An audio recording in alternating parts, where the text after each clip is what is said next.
ओम शांति। आज हम 14th में 77 की अव्यक्तवाणी सुनते हैं। आज की वाणी का सार है सोमान और फरमान। सदा फरमान पर चलने वाले फरमानदार, सदा सोमान में रहने वाले, सदा भाग्य का सुमिरन करने वाले हर्षित मुख बच्चों प्रति बाबा बोले, सदा भाग्य विधाता बाप द्वारा प्राप्त हुए अपने भाग्य को सुमिरन करते हुए हर्षित रहते हो, क्योंकि सारे कल्प के अंदर सर्वश्रेष्ठ भाग्य इस समय ही प्राप्त करते हो। इस समय ही सदा भाग्यशाली स्थिति का अनुभव कर सकते हो। भविष्य नई दुनिया में भी ऐसा भाग्य प्राप्त नहीं होगा। तो जितना बाप बच्चों को श्रेष्ठ भाग्यशाली समझते हैं, उतना ही हर एक स्वयं को समझते हुए चलते हो। इसी को ही कहा जाता है सोमान में स्थित होना। मन वचन कर्म तीनों में ध्यान रखो। एक तो सदा सोमान में रहना, दूसरा कदम बाप के फरमान पर चलना। सोमान और फरमान, इन दो बातों का खास ध्यान रखना है। साथ साथ सर्व के संपर्क में आने में सम्मान देना है। सोमान में स्थित होने से सदा विघ्न विनाशक स्थिति में होंगे।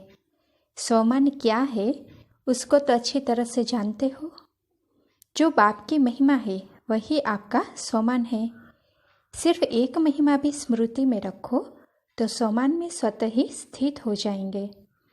सोमान में स्थित होने से किसी भी प्रकार का अभिमान, चाहे देह का व बुद्धि का अभिमान, नाम का अभिमान, सेवा का अभिमान व विशेष गुणों का अभिमान स्वतः समाप्त हो जाता है।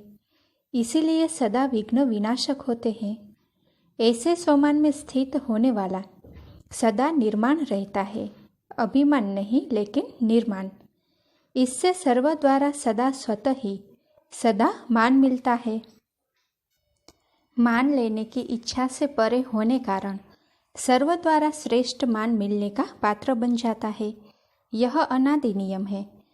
सर्व द्वारा मान मांगने से नहीं मिलता, लेकिन सम्मान देने से, सोमान में स्थित होने से प्रकृति दासी के समान सोमान के अधिकारी के रूप में मान प्राप्त होता है।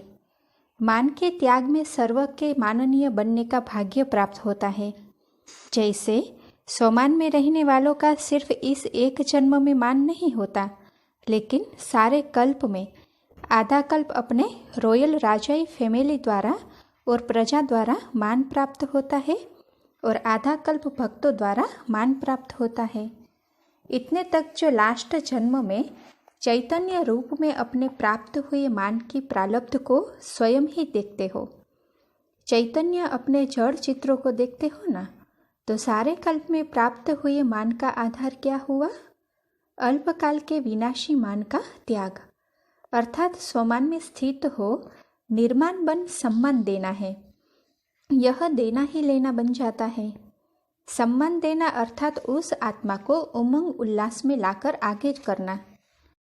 अल्पकाल का पुण्य अल्पकाल की वस्तु देने से होता है व अल्पकाल के सहयोग देने से होता है, लेकिन यह सदा काल का उमंग उत्साह अर्थात खुशी का खजाना व स्वयं के सहयोग का आत्मा को सदा के लिए पुण्य आत्मा बना देता है। इसीलिए यह बड़े ते बड़ा पुण्य हो जाता है। एक जन्म में किए हुए इस पुण्य का फल सारा कल्प मिलता है। इस कारण कहा जाता है कि सम्मान देना देना नहीं लेकिन लेना है। लौकिक रूप में भी कोई पुण्य का काम करते हैं तो सबके आगे माननीय होता है, लेकिन इस श्रेष्ठ पुण्य का फल पूजनीय और माननीय दोनों बनते हो। तो अपने आप से पूछो, ऐसे पुण्य आत्मा बन सदैव पुण्य का कार्य करते हो? सम्मान दो व सम्मान मिलना चाहिए, या मेरा सम्मान क्यों नहीं रखा जाता, इसको क्या रखा जाता है? लेने वाले हो या देने वाले हो? यह भी लेने की भावना रॉयल बेगरपन अर्थात भिखारीपन है। तो सोमान और सम्मान, सोमान में रहना है, सम्मान देना है। बाकी क्या करना है? हर कदम फरमान पर चलना है। हर कदम फरमान पर चलने वाले के आगे सारी विश्व सदा कुर्बान जाती है। साथ साथ माया भी अपने वंश सहित कुर्बान हो जाती है, अर्थात सरेंडर हो जाती है। माया बार बार वार करती है, इससे सिद्ध है कि हर कदम फरमान पर नहीं है। सदा फरमान पर न चलने कारण माया भी झाटको रूप में कुर्बान नहीं होती, इसीलिए बार बार वार करती है और बार बार आप लोगों को चिल्लाने के निमित्त बन जाती है। चिल्लाना हुआ ना, माया आ गई, आज इस रूप में आ गई, अब क्या करे, माया को अर्थात विघ्न को कैसे मिटावे। तो झाटको न होने के कारण माया भी चिल्लाती, आप भी चिल्लाते हो, इसीलिए फरमान पर चलो तो वह कुर्बान हो जाए। आप बाप पर कुर्बान जाओ, माया आप पर कुर्बान जाएगी। कितना सहज साधन है फरमान पर चलना। स्वमान और फरमान सहज है ना, इससे जन्म जन्मांतर की मुश्किल से छूट जाएंगे। अभी सहज योगी और भविष्य में सहज जीवन होगी। ऐसी सहज जीवन बनाओ, समझा? अच्छा, ऐसे सदा फरमान पर चलने वाले फरमानदार, सदा स्वमान में रहने वाले, अल्पकाल के विनाशी मान को त्याग करने वाले, सदा माननीय पूजनीय का पाठ प्राप्त करने वाले, ऐसे बाप पर सदा कुर्बान होने वाली आत्माएं सदा सर्व के प्रति सम्मान दे, स्नेह लेने वाली स्नेही आत्माओं को बाप दादा का याद प्यार और नमस्ते। पांडव सेना युद्ध के मैदान पर है। पांडवों को महावीर कहा जाता है। महावीर अर्थात सदा मायाजीत। महावीर कभी माया से घबराते नहीं, चैलेंज करते हैं। किसी भी रूप में माया आवे, लेकिन परखने की शक्ति से माया को परखते हुए विजय होंगे। तो परखने की शक्ति आई है। माया को दूर से आते हुए परख लेते हो, व जब माया वार करने शुरू करती है तब परखते हो। जितनी जितनी परखने की शक्ति तेज होती जाएगी, तो दूर से ही माया को भगा देंगे। अगर आ गई फिर भगाया तो उसमें भी टाइम वेस्ट हो जाता, फिर आते आते कभी बैठ भी जाएगी, इसीलिए आने ही नहीं देना है। आजकल के ज़माने में दूरांदेशी बनने का अभ्यास करना होगा। साइंस के साधन भी दूर से परखने का प्रयत्न करते हैं।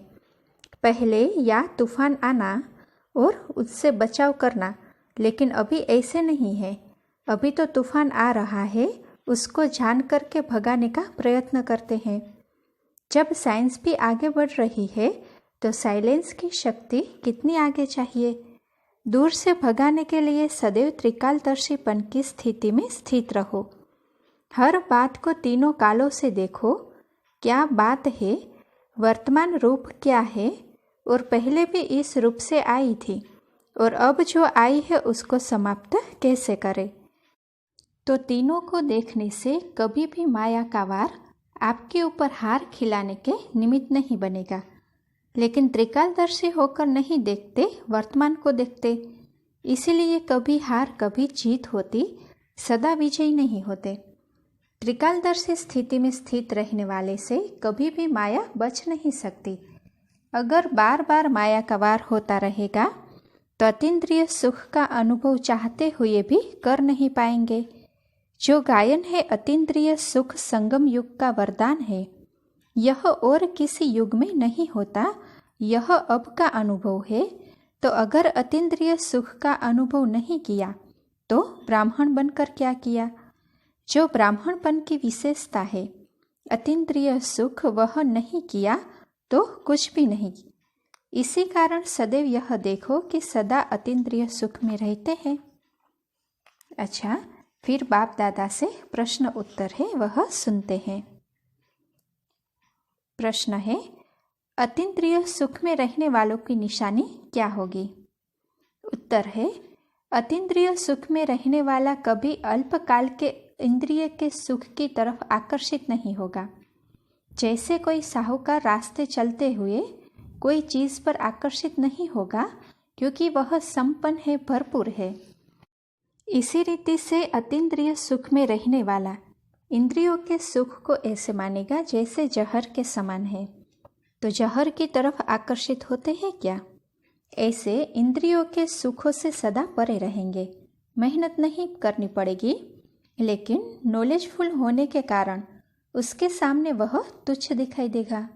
अगर चलते चलते इंद्रियों के सुख के तरफ आकर्षित होते, इससे सिद्ध है कि अतीन्द्रिय सुख की अनुभूति में कोई कमी है।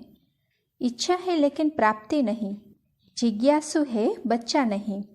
बच्चा अर्थात अधिकारी, जिज्ञासु अर्थात इच्छा रखने वाले। प्राप्त हो यह इच्छा नहीं लेकिन प्राप्त है, इस अधिकार की खुशी में रहने वाले। सदा इस अतीन्द्रिय सुख में रहो। इंद्रियों के सुख का अनुभव कितने जन्म से कर रहे हो, उससे प्राप्ति का भी ज्ञान है ना। क्या प्राप्त हुआ? कमाया और गवाया। जब गवाना ही है तो फिर अभी भी उस तरफ आकर्षित क्यों होते? अतीन्द्रिय सुख की प्राप्ति का समय अभी भी थोड़ा है। यह अभी नहीं तो कभी नहीं मिलेगा। इसका सौदा अभी नहीं किया तो कभी नहीं कर सकेंगे। फिर भी सोचते रहते, छोड़े नहीं छोड़े। बाप कहते हैं छोड़ो तो छूटे, कहते हैं ना छूटता नहीं है। पकड़ा खुद है और कहते हैं छूटता नहीं है। रचता तो आप हो ना, बार बार ठोकर मत खाओ। दूसरा प्रश्न, सदा अचल अडोल रहने के लिए विशेष किस गुण को धारण करना है? उत्तर है, सदा गुण ग्राहक बनो। अब हर बात में गुण ग्राही होंगे तो हलचल में नहीं आएंगे। गुणग्राही अर्थात कल्याणकारी भावना। अवगुण देखने से अकल्याण की भावना और हलचल में रहेंगे। अवगुण में गुण देखना, इसको कहते हैं गुणग्राही। अवगुण देखते हुए भी अपने को गुण उठाना चाहिए। अवगुण वाले से गुण उठाओ कि जैसे यह अवगुण में दृढ़ है वैसे हम गुण में दृढ़ रहे। गुण का ग्राहक बनो, अवगुण का नहीं। तीसरा प्रश्न है, कौन सा भोजन आत्मा को सदा शक्तिशाली बना देगा? उत्तर है, खुशी का। कहते हैं ना खुशी जैसी खुराक नहीं। खुशी में रहने वाला शक्तिशाली होगा। ड्रामा के ढाल को अच्छी तरह से कार्य में लाने से सदा खुश रहेंगे, मुरझाएंगे नहीं। अगर सदा ड्रामा की स्मृति रहे तो कभी भी मुरझा नहीं सकते। सदा खुशी बुद्धि तक नॉलेज के रूप में नहीं। कोई भी दृश्य हो अपना कल्याण निकाल लेना चाहिए तो सदा खुश रहेंगे। ऐसी श्रेष्ठ भूमि पर आना अर्थात भाग्यशाली बनना। इसी भाग्य को सदा कायम रखने के लिए सदा अटेंशन, स्थिति सदा एक रस रहे। एक रस स्थिति अर्थात एक के ही रस में रहना और कोई भी रस अपनी तरफ खींचे नहीं। अगर किसी अन्य रस में बुद्धि जाती है तो एक रस नहीं रह सकते। बाप के समान स्वयं को नॉलेजफुल अर्थात ज्ञान का सागर अनुभव करते हो। नॉलेजफुल अर्थात सदा सत्य कर्म करने वाले, व्यर्थ नहीं करेंगे। जब सत्य बाप के बच्चे हैं, सत्य स्थापन करते हैं तो कर्म भी सत्य होने चाहिए। बोल, कर्म, संकल्प सब सत्य होने चाहिए। इसको कहते हैं बाप के समान मास्टर नॉलेजफुल अर्थात ज्ञान स्वरूप। अच्छा, ओम शांति।